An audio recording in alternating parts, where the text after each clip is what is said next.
그 예배 전에 떡을 몇 개 먹었더니 입에 침이 계속 고여가지고 참 되게 힘듭니다. 예. 자, 오늘은 이제 본문을 중심으로 해서 화해의 복음, 화목의 일꾼, 화해의 복음, 화목의 일꾼이라는 제목으로 하나님 말씀을 나누기를 원합니다. 지난주 말씀드렸듯이 내년 2026년 우리 교단, 고신 교단은요, 똑같이 하나의 주제를 가지고 나아가자라고 총회에서 결의를 했습니다. 물론 강제 사항은 아니고요. 우리가 한 마음을 모아서 같이 함께 지어져가는 교회라는 표를 가지고 나갔으면 좋겠다라고 이제 교단에서 말을 했고요. 그래서 우리 교회도 그 뜻에 따라서 내년 표를 함께 지어져 가는 교회라고 지었습니다. 이 표를 염두에 두고 이 12월 동안 우리가 한번 말씀을 나누고 성도들의 마음을 하나로 모으는 그런 시간이 되기를 원합니다. 제가 대학에 들어간 1999년은 한창 새해 천년이다, 뉴 밀레니엄이다. 똑같은 말이죠. 이런 시대여서 되게 설렘이 많은 그런 시기였던 걸로 기억합니다. 온 세계가 이 사실로 정말 들떠있던 걸로 기억하는데요. 물론 다른 것도 있었죠. 밀레니엄 버그라 그래가지고 뭐 컴퓨터가 이렇게 오류를 일으켜서 뭐 정보가 사라지고 이럴 것이다라는 괴소문 때문에 혼란도 있었고요. 또 종말과 관련된 예언들도 많았죠. 그래가지고 뭐 지나면은 종말이 온다라는 그런 때문에 사람들이 여러 가지 두려움도 가지고 있었던 것으로 기억을 합니다. 하지만 그러함에도 참 특별하잖아요. 1000년대에서 2000년대로 넘어간다는 이 1000년에 한 번 있는 이 시기이기 때문에 사람들이 정말 환상 가운데 2000년을 기다렸던 그런 기억이 납니다. 마치 우리가 매년 새해를 맞이할 때마다 이 동해 바다에 와서 태양을 보면서 올해는 다르겠지, 올해는 뭔가 나에게 좋은 일이 생기겠지라고 헛된 생각을 하게 되듯이 아마 그런 마음들을 다 가지고 있던 것 같습니다. 그런데 이렇게 새롭고 희망찬 역사가 이루어질 것이다 라고 기대되었던 이 환상은 언제 깨졌나요? 불과 1년이 좀 지나서 깨지고 말았습니다. 바로 2001년 9월 11일 뉴욕의 세계 무역센터가 알카에다의 공격으로 이렇게 무너지게 되었죠. 이 사건은 그냥 한 가지의 단순한 사건이 아니라 앞으로 이어질 역사가 어떻게 이어질 것인가에 대한 거의 선지자적인 사건이라고 볼 수가 있습니다. 그래서 지금 전 세계를 보면 어떤가요? 정말 과학과 기술이 놀랍도록 발전했죠. 근데 그래서 모든 것이 편리해지고 새로워져서 정말 정신이 없을 정도입니다. 요즘에 유튜브 같은 거 보면은 이게 진짜인지 AI인지 모를 정도로 정말 그런 시대로 우리가 살아가고 있습니다. 그런데 이러한 발전에도 딱 한 가지 발전하지 않은 게 있죠. 뭐가 발전 안 했을까요? 우리 사람이 발전하지 않았습니다. 오히려 사람들과 사람들 사이, 그리고 나라와 나라 사이, 그리고 민족과 민족 사이의 대립은 정말 심해졌고 지금 세계 곳곳에 전쟁이 정말 그 어느 때보다 많이 있는 것 같습니다. 그리고 저 세계로 눈을 돌릴 필요도 없이 우리나라만 봐도 심각하죠. 정말 성별 간, 세대 간, 계층 간, 이념 간 갈등이 극단으로 치닫은 시기가 바로 현대인 것입니다. 종합해보면 우리 사람들의 머릿속에 가지고 있는 유토피아적인 환상은 결국 근거가 없는 부질없는 것이고요. 그 증거가 지금 우리가 살아가는 시대인 것 같습니다. 오히려 마음으로 생각하는 모든 계획이 항상 악할 뿐이었던 모세의 때와 같이 정말 언제라도 예수님이 와도 이상하지 않을 정도로 악한 시대가 현대라고 하겠습니다. 말 그대로 말세가 된 것이죠. 그럼 성도 여러분, 제가 지금까지 말씀드린 거는 많이 들어봤죠. 아마 이런 비슷한 내용의 말은 많이 들어보셨을 것입니다. 우리 성도님들도 어디선가 들어봤던 칼럼을 통해서 들어봤을 것이고 또 좀 생각을 깊이 하시는 분들이라면은 정말 그렇다라고 아마 생각했을 것입니다. 그런데 이러한 진단보다 더 중요한 것이 있다면 무엇이 있을까요? 처방이 중요하겠죠. 올바른 진단을 내리면은 올바른 처방도 중요한 것입니다. 이러한 말세의 때를 우리가 어떻게 헤쳐나갈 수 있을까를 제시하는 것이 더 중요하다라고 볼 수가 있는 것입니다. 그리고 짐작하시다시피 그 해답은 오직 저와 여러분들에게만 있습니다. 그리고 우리 교회 안에만 그 해답이 있습니다. 특히 어제 개척 예배를 드리고 힘찬 새발걸음을 내디딘 우리 속초선양교회가 친절한 이웃교회가 되어서 이 말세의 때 혼란스러워하고 어디로 갈지 몰라 하는 자들에게 주 예수 그리스도의 복음을 전하고 진정한 유토피아인 천국을 그들에게 제시할 수 있어야 하는 것입니다. 게다가 성도 여러분, 마태복음 5장 13절부터 14절에 보면 예수님이 우리를 향해서 뭐라고 말씀하시냐면 너희들은 세상의 소금이요 빛이라 라고 말씀하셨습니다. 우리는 이 말을 단지 표면적으로만 받아들일 것이 아니라 이 말에 담긴 이면의 의미를 우리가 받아들일 수 있어야 하는데요. 지금 세상은 어떤가요? 밝나요? 어둡나요? 어둡죠. 그리고 사람들 간에 정이 없는 시대이죠. 따라서 혼란과 어둠이 이 세계에 가득한데요. 그 이유는 바로 우리가 소금과 빛의 역할을 감당하지 못했기 때문에 세상이 이런 것이다 라고 우리가 보아도 무방한 것입니다. 그렇기 때문에 지금이라도 또 새로 시작하는 우리 속초 선양교회부터라도 성경과 본질로 돌아가서 교회의 본연의 맛과 빛을 발휘해야 할 것입니다. 그래서 한번 개혁된 교회는 계속 개혁되어야 한다라는 우리 개혁주의 표처럼 항상 깨어서 정신을 차리고 본질로 돌아가기를 노력해야 할 것입니다. 그렇다면 성경에서 말하는 교회 본연의 맛과 빛은 무엇일까요? 바로 첫 번째로 교회는 화해와 화목의 복음을 통해 부름을 받은 자들의 모임임을 다 알아야 합니다. 우리 17절 한번 다시 읽어볼까요? 17절 읽겠습니다. 시작. 그런즉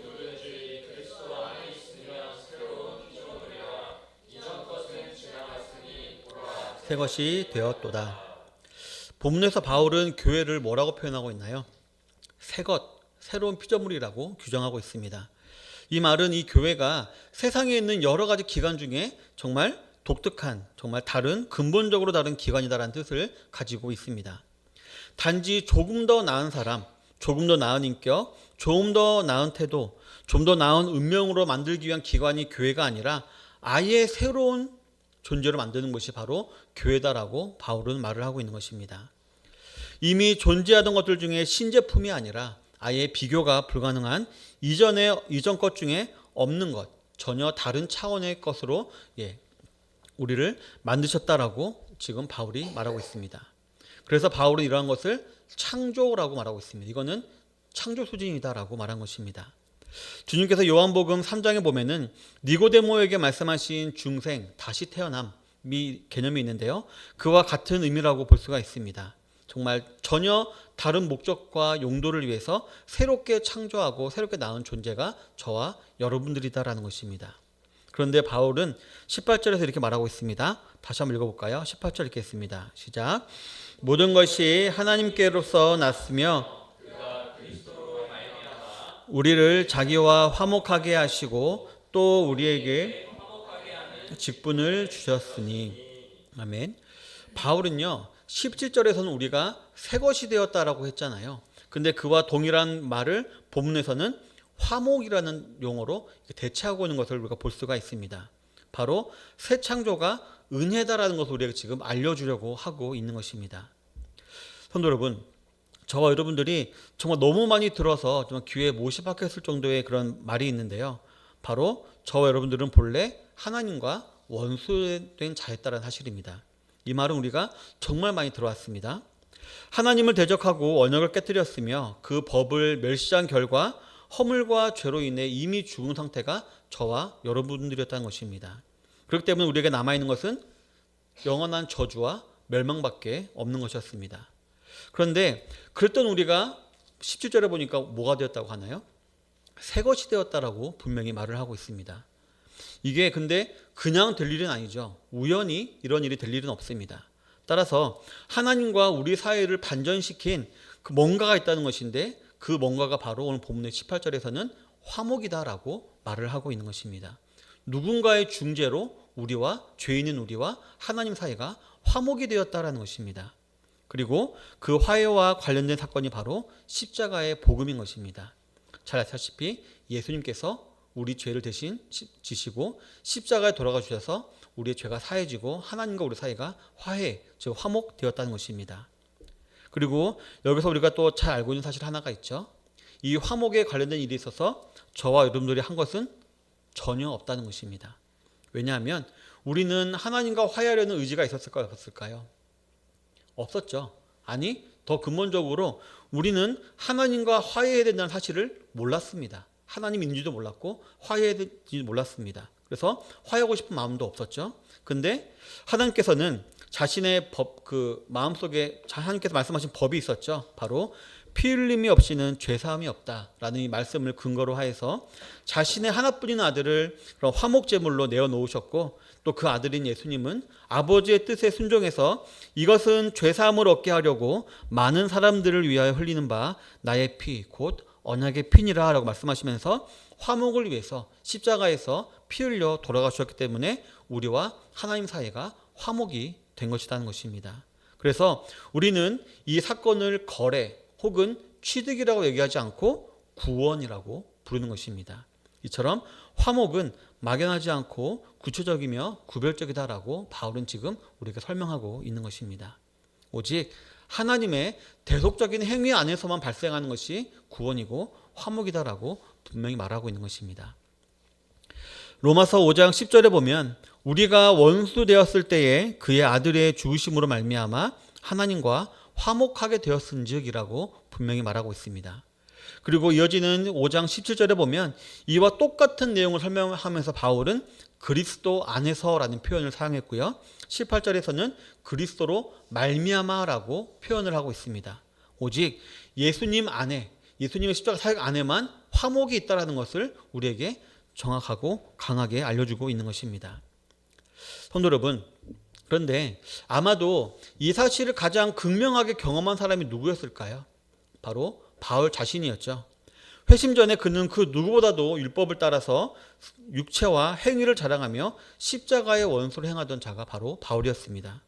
정말 알량한 인간의 권세로 주의 교회를 핍박하며 했던 그런 사람이었는데요. 근데 그가 다메섹으로 가는 길에서 먼저 찾아오신 예수님을 만나게 됩니다. 그리고 그가 예수님의 사도가 또 되었습니다. 그렇기 때문에 정말 완전한 극적인 변화, 새 것이라고 볼 수 있는데 그 증거가 바울 자신임을 알고 있던 것이었습니다.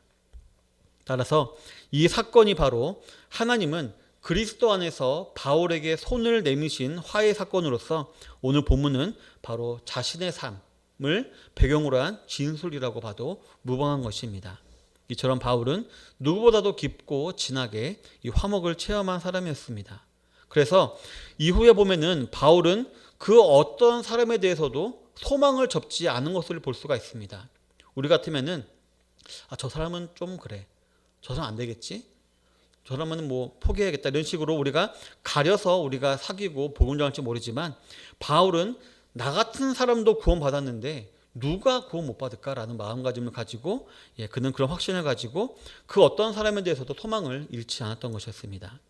다시 한번 말씀드리면 바울은 극단적인 원수였죠. 근데 그 원수가 먹든지 마시든지 무엇을 하든지 오로지 높이고 싶은 대상으로 하나님이 바뀌게 되었습니다. 그리고 살든지 죽든지 오직 그분만을 높이고자 하는 열망이 생겼죠. 그래서 그런 비밀이 복음 안에 있음을 바울은 확실히 믿었고 그 사실을 확실하게 전하는 자였던 것이었습니다.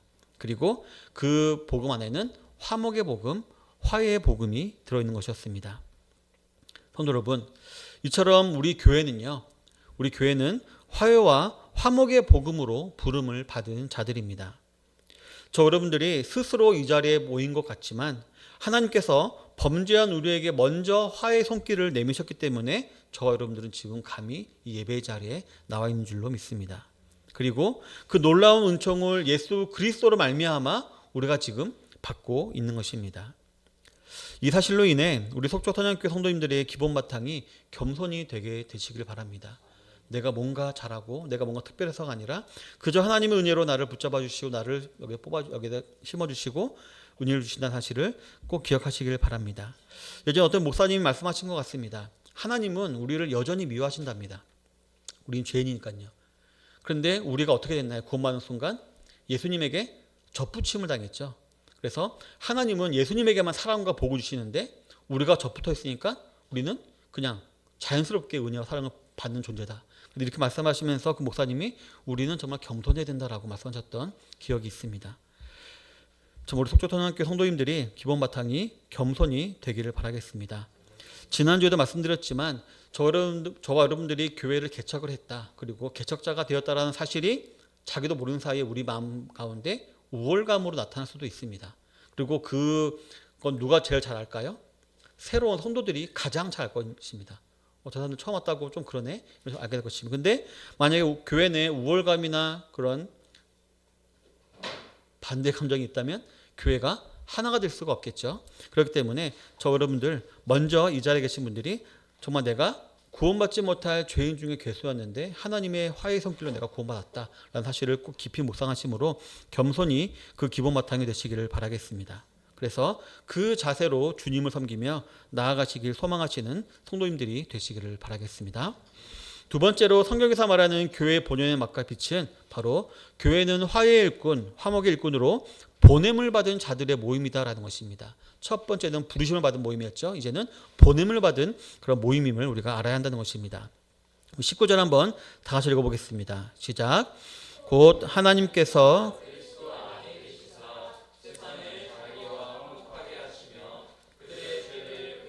돌리지 아니하시고 화목하게 하는 말씀을 우리에게 부탁하셨느니라. 아멘. 화목의 부름을 힘입어 새 것이 된 자들은 또 화목의 일꾼으로 세상으로 보냄을 받는다라고 지금 말하고 있는데요. 이걸 두 글자로 줄이면 뭔가요? 그렇죠. 선양이죠. 우리 지우 오다는 여기. 예, 선양이죠. 사실 이 두 번째 의미 혹 적용이 바로 바울 신학의 핵심이라고 볼 수가 있습니다. 새 것이 되었다면 도대체 우리가 어떻게 살아가야 하는지를 지금 바울은 알려주고 있다는 것입니다. 그리고 이 삶의 제사가 18절부터 19절에 나오는데 특히 19절에 명확하게 나옵니다. 먼저 바울은 우리가 화목하게 하는 직분자, 화목하게 하는 말씀을 맡은 자라고 분명히 선언을 하고 있습니다. 물론 이 선언은 고린도 후서라는 편지를 받은 1차 독자들을 향해 하는 말이긴 했지만 현대 이 성경을 받아 읽고 있는 저와 여러분들에게도 동일하게 적용이 되는 그런 선언입니다. 그러니 바울의 논리를 알아보자면 먼저 바울은 하나님과 세상이 자기와 화목하게 하시려고 화목의 말씀을 우리에게 부탁하셨다라고 가르치고 있습니다. 우리는 이미 하나님으로부터 의뢰를 받았는데 그 의뢰가 뭐였냐면 바로 우리도 세상의 죄인들과 하나님을 화해시키는 그런 임무를 우리가 받았다는 걸 지금 가르치고 있는 것입니다. 이 말은 뭘 의미하냐면은 하나님께서는 지금 이 세상이 죄악이 가득한 채로 있는 상태를 기뻐하시지 않는다라는 것을 의미하는 것입니다. 자신의 피조물이 자신을 떠나 있는 상태를 슬퍼하시고요. 그들을 되찾기를 원하신다라는 것입니다.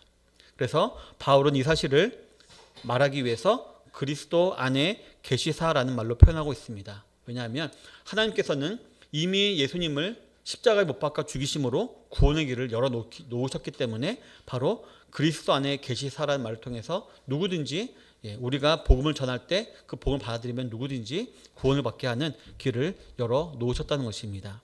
즉 하나님은 지금도 스탠바이를 하고 계시다는 것입니다. 죄보다 훨씬 큰 대속이 치러진 바로 그곳에서 하나님은 자신의 자녀들이 돌아오기를 지금도 기다리고 계신 것입니다. 마치 탕자를 기다리는 아버지처럼 간절한 바람으로 인내하시며 기다리고 계신 것입니다. 그렇다면 남은 일은 무엇일까요? 탕자의 아버지처럼 잃어버린 탕자를 기다리고 기도하는 아버지의 마음을 안다면 우리가 어떤 일을 해야 될까요?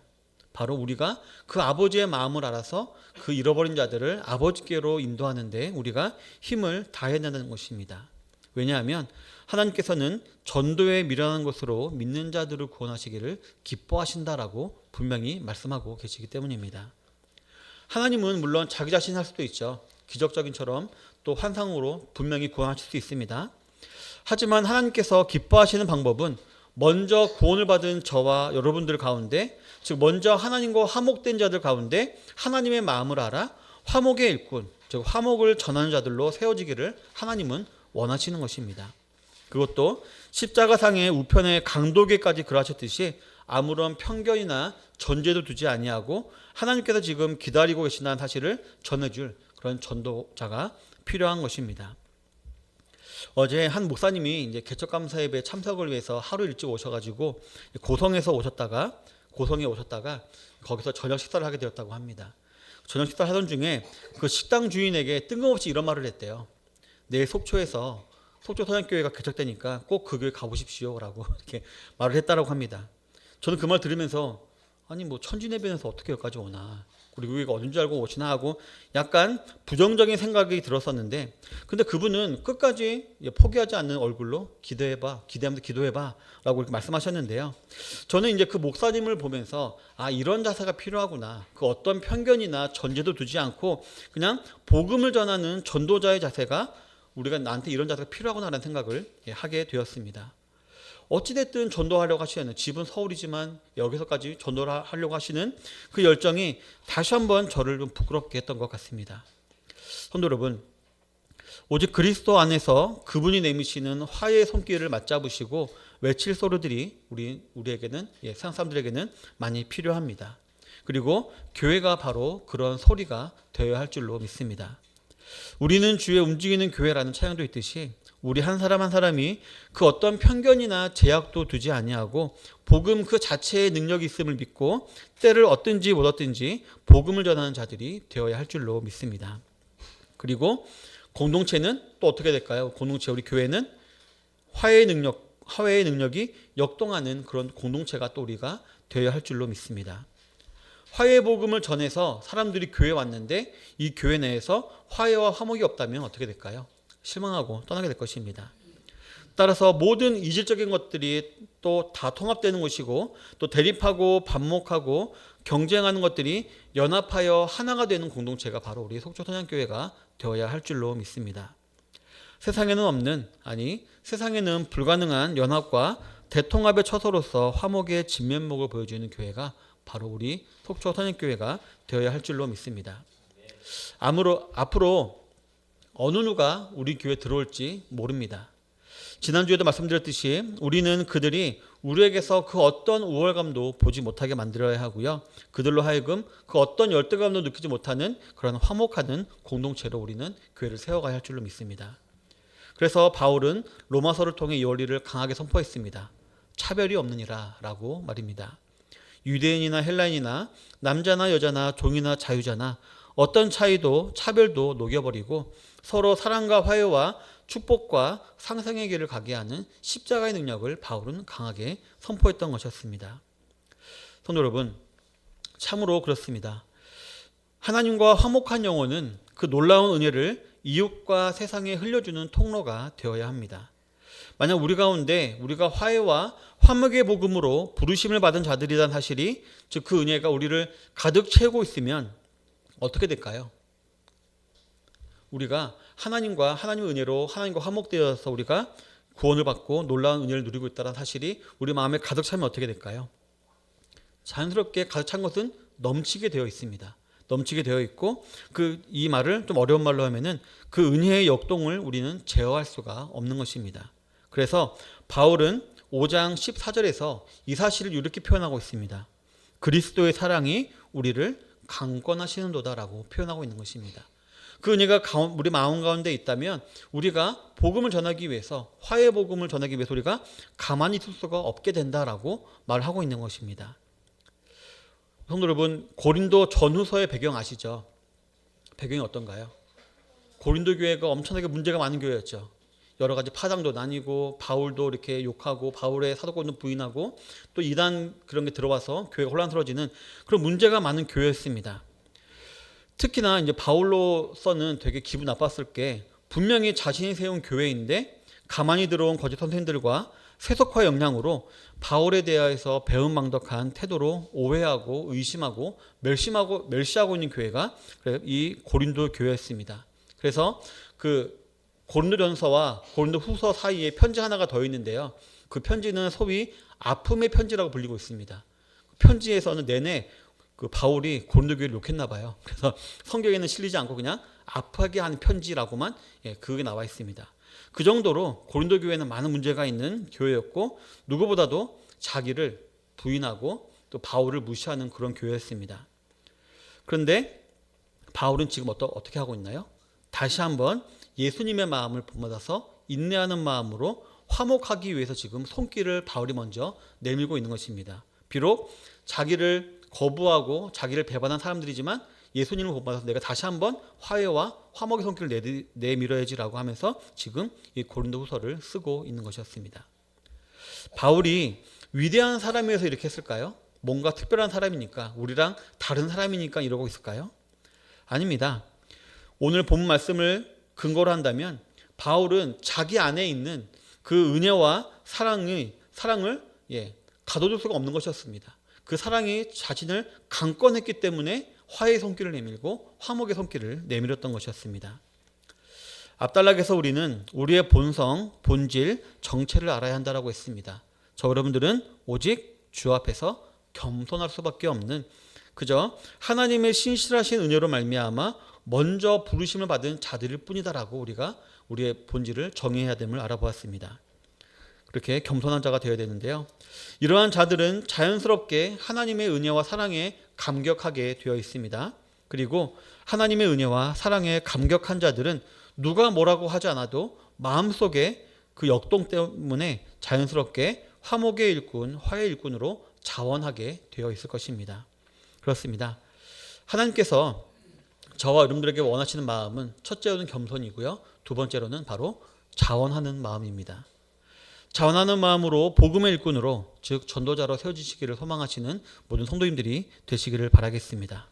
그래서 어찌되었든 화목을 위해서 하나님의 은혜와 사랑에 풍덩 빠지는 전도자가 다 되시기를 바라겠습니다. 우리 속초통합교회 모든 성도님들이 이러한 전도자가 되기 위해서 다 같이 우리 기도합시다. 내가 믿고 내가 시간을 들여 예배를 드려주니 하나님 이 정도는 주셔야지요 라고 말하는 교만하고 건방진 신앙이 아니라, 하나님을 알 수도 없었고 구원의 영광이 전혀 없던 우리를 먼저 불러주신 그 은혜에 감격하는 마음으로 자원하여 모든 것을 드리는 그런 신앙을 가진 전도자가 다 되시기를 바라겠습니다. 그러할 때에 하나님께서 우리로 하여금 자연스럽게 화목의 일꾼, 화해의 일꾼으로 세워지게 하실 줄로 믿습니다. 개척감사 예배 이후에 놀랍도록 부어주실 복을 받기 위해서 합당하고 깨끗한 그릇이 되는 성도님들이 되시기를 바라겠습니다. 그래서 성경에서 말하는 교회의 본연의 맛과 빛을 내는 우리 속초통합교회 모든 성도님들이 다 되시기를 바라겠습니다. 사랑하는 성도 여러분, 지난주에도 말씀드렸지만 이 교회가 참 많이 변질되고 썩었죠. 제가 지난주에 WEA 회의를 말하면서 정말 다시금 이 종교계획을 이렇게 없애려고 하는 그런 운동이 벌어지고 있는데, 이처럼 교회가 아무리 변질되고 썩었다고 하더라도요, 이 세상을 고칠 문제 해법을 가진 곳은 교회밖에 없습니다. 아무리 썩었어도 교회밖에 없습니다. 이런 말이 있더라고요. 상처 입은 치유자란 말이 있더라고요. 아무리 상처를 받아도 치유자는 치유자의 역할을 해야 된다는 것이죠.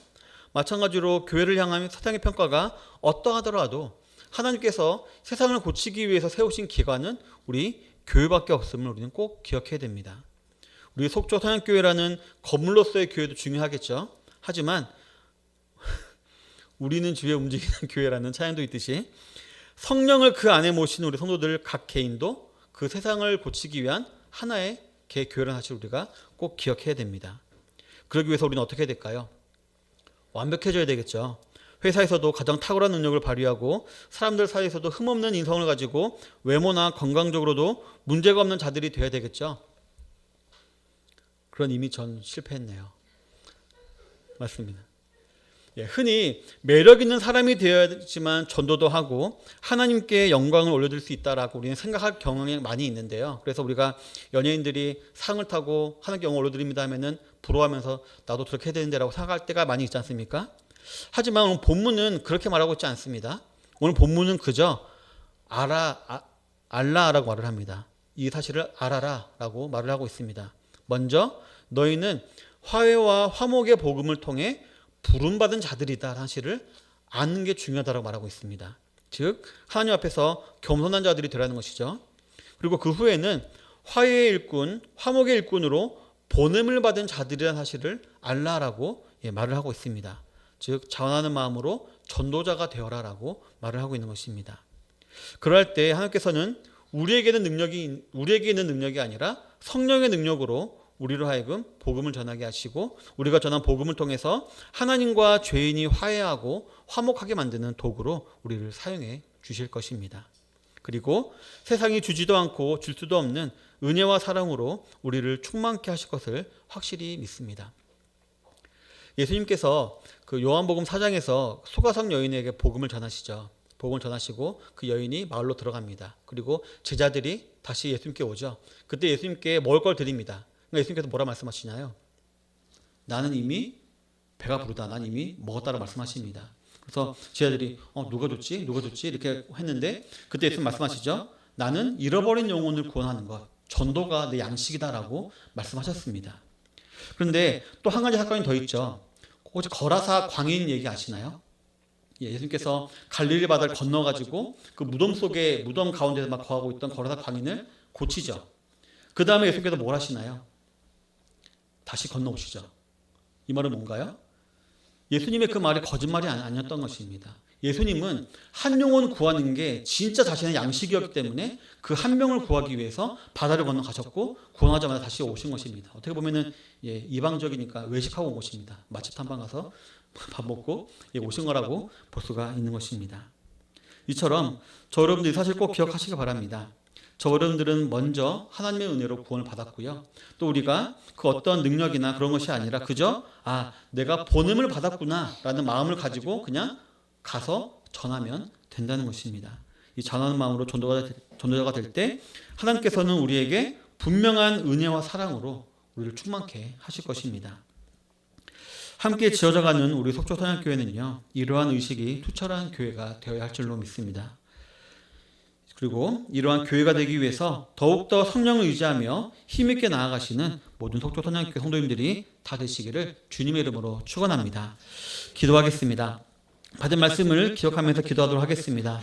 정말 내가 먼저 난 몰랐는데 하나님께서 우리를 찾아오셔서 우리를 구원하셨구나. 내가 화목의 복음을 받았구나라는 사실을 기억하며 겸손할 수 있게 달라고 기도하시고요. 그런 내가 이제 보냄을 받은 자가 되었구나. 화해의 일꾼, 화목의 일꾼으로 보냄을 받은 자가 되었구나라는 사실을 가지고 내가 자원하는 전도자가 되어야 되겠다라고 소망하시는 또 서원하시는 우리가 될 수 있게 달라고 다 같이 기도하도록 하겠습니다. 기도하겠습니다. 하나님 아버지 참으로 감사드립니다. 정말 오늘 받은 말씀 우리가 너무나도 잘 알고 있는 말씀입니다. 우리는 죄인이었고 또 우리가 구원받아야 될 필요가 있는 사실도 몰랐고 그저 죄를 먹고 마시다가 죽어 지옥에 갈 수밖에 없는 불쌍한 영혼이었음을 우리가 알고 있습니다. 그런 우리를 하나님께서 먼저 찾아오셔서 화해의 손길, 화목의 손길을 내미시고 우리를 구원해 주신 줄을 믿습니다. 이 사실을 아버지는 진정으로 알고 믿는 자들이 있다면 아버지 하나님 겸손할 수밖에 없음을 믿습니다. 하나님을 사랑할 수밖에 없음을 믿습니다. 아버지 하나님 이런 사실 우리가 마음껏 깊이 기본으로 기초로 함께 될 수 있도록 인도하여 주시옵소서. 아버지 하나님 또 알아보았습니다. 그런 하나님께서 우리를 불러주셔서 우리로 하여금 이 화해의 복음을 전하는 일꾼으로 삼기 원하심을 우리가 알아보았습니다. 아버지 하나님 그러면서 하나님께서 우리에게 원하시는 것은 그리스도 안에서 주 안에 있는 것이다라고 말씀하셨습니다. 아버지는 성령을 의지하는 것이라고 말씀하셨습니다. 아버지는 우리가 어떤 탁월해지고 우리가 좀 더 발전해서 복음 전하는 것이 아니라 그저 우리에게 속에 있는 은혜와 사랑을 그대로 전하는 아버지는 그런 전도자 되게 하시어 주옵시고 그러할 때에 세상이 주지도 않고 줄 수도 없는 놀라운 아버지 하나님 은혜와 평강이 마음 가운데 가득하게 될 수 있도록 아버지 인도하여 주시옵소서. 하나님 아버지 참으로 감사드립니다. 주님께도 말씀을 주심을 참으로 감사드립니다. 2026년 우리 속초 선양교회가 아버지 함께 지어져가는 교회가 되기 위하여서 먼저 우리가 화목의 복음을 받은 자들이고 또 화목의 복음을 전하는 자들로 우리가 부르심을 받은 사실을 잘 기억할 수 있도록 인도하여 주십시고 우리 속초 선양교회도 이러한 화해가 화목이 넘치는 교회로 서지게 될 수 있도록 아버지 함께하여 주시옵소서. 모든 기도 사랑이 많으신 예수님 이름으로 기도드립니다. 아멘. 다 같이 우리 일어나셔서